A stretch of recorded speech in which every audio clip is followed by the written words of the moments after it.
Look, it's the Leaning Tower of Pisa. Huh. It's PJ movies and the reels, and this is good.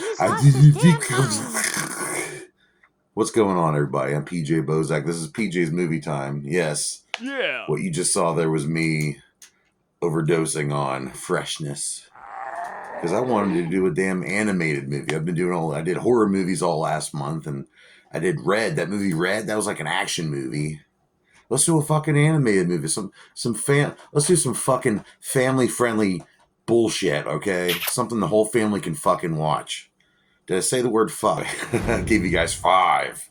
That's between 1 and 5 choices of animated movies. It was Shrek: The Last Chapter. We had Fern Gully: The Last Rainforest, which was a big hit when I was a kid. A Goofy movie. Wreck-It Ralph. Freaking love that movie. And I forget, what was the last choice? Mary, what was the last choice?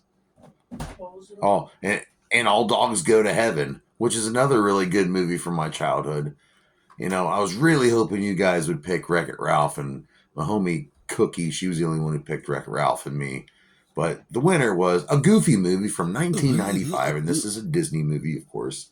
Of course, if you don't know who Goofy is, there's these characters from a long time ago, from Walt Disney, the early days. They had Mickey Mouse and Minnie Mouse and Donald Duck and Daisy Duck. And then you had Goofy, the best friend of Mickey and Donald.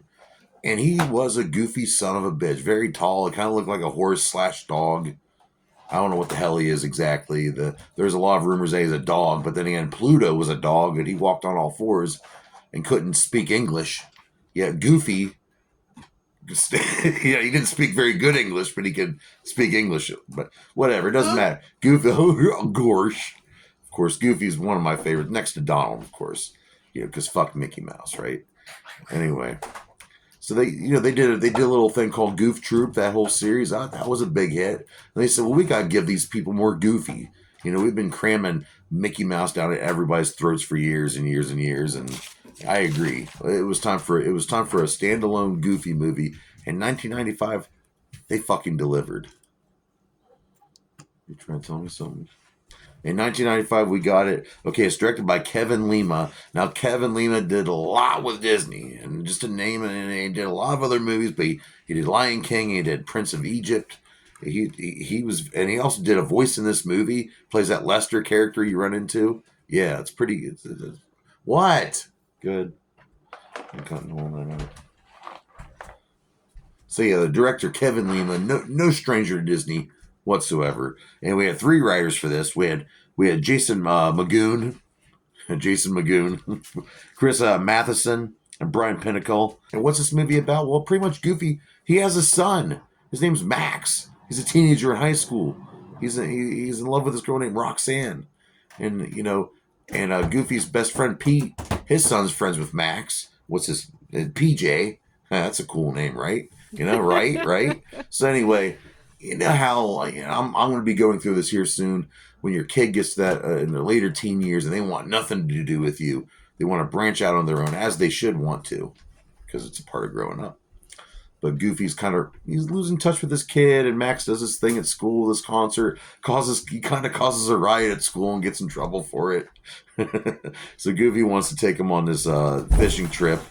Meanwhile, Max wants to go to the show, wants to impress Roxanne, wants to, just lay it all on the line for her, wants to profess his love to Roxanne.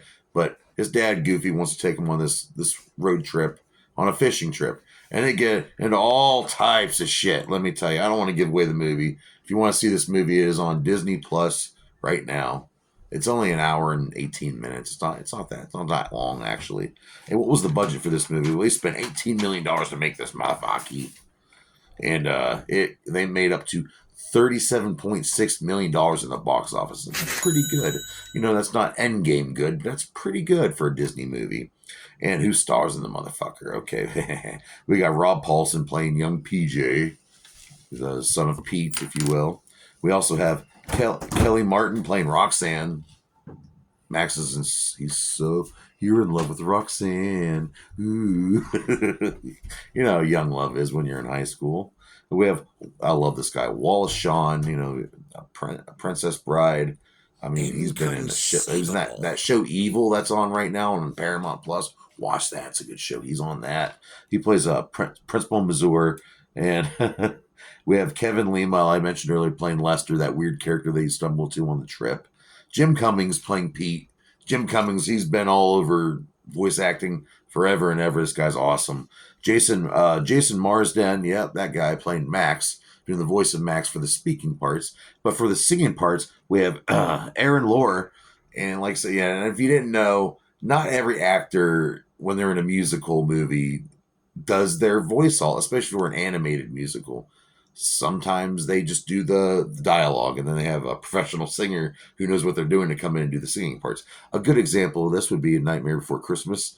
Yes, that's right. We have a different guy playing the Jack's voice. I can't, his name escapes me right now. I'm sorry. Chris We have, Sarandon. but playing the singing parts of Jack Skellington, we had Danny Elfman. So that's kind of what's going on here.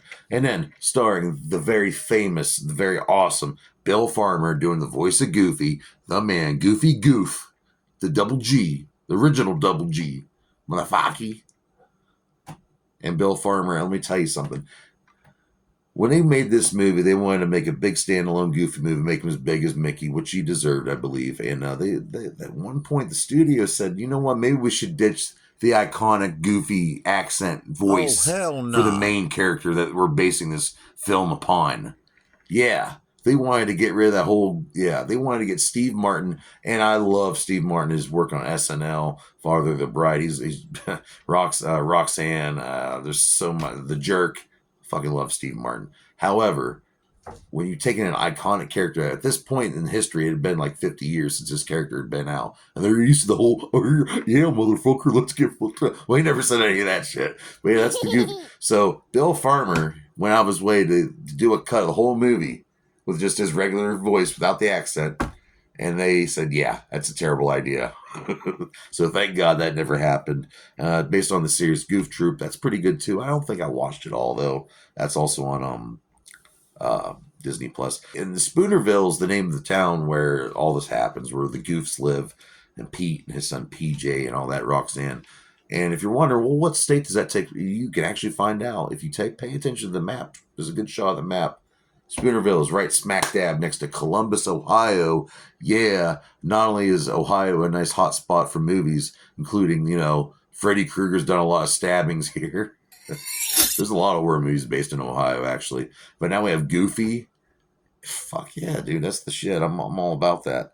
And it definitely has that 90s. This whole entire movie has that 90s vibe to it. In fact, it still kind of has like a weird 80s kind of vibe to it, but it's definitely got that 90s vibe. There's a bunch of mullets, and I guess they're still kind of around back in the mid. Now they're back now. You kids now thought they were so cool, you brought them back, and hey, whatever. Your generation, do whatever you want as long as you make the future better. Please make the future better. Anyway, I was told I'm not allowed to get political on here anymore, so anyway. So what do I rate a Goofy movie from 1995? This is it's a classic. 4 out of 5 dog dicks. I think it's underrated. It became a big cult hit. It didn't do so well. I mean, it didn't make as much money as they thought it would, and it had very mixed reviews. But over the years, it's developed a following. And guys around my age, I was born in 1984, so if you're around my age, 38, 40, 41 bracket, this was in your life, all right? And this was a cool. And thanks, Mom and Dad, for renting this for me the one time. And I only watched it the one time. But over the years, I would learn how to get high and watch it. So, not saying you kids don't do that. Wait until you're like 30 to do that shit. Get something established first. All right, that's my review for a Goofy movie.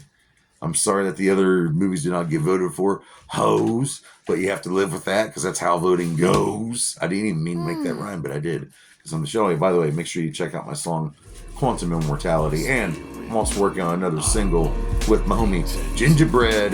Yeah. That'll be out sometime before the year 2032. All right. So join me here next week on PJ's Movie Time. Movie Time. Movie Time. Movie Time.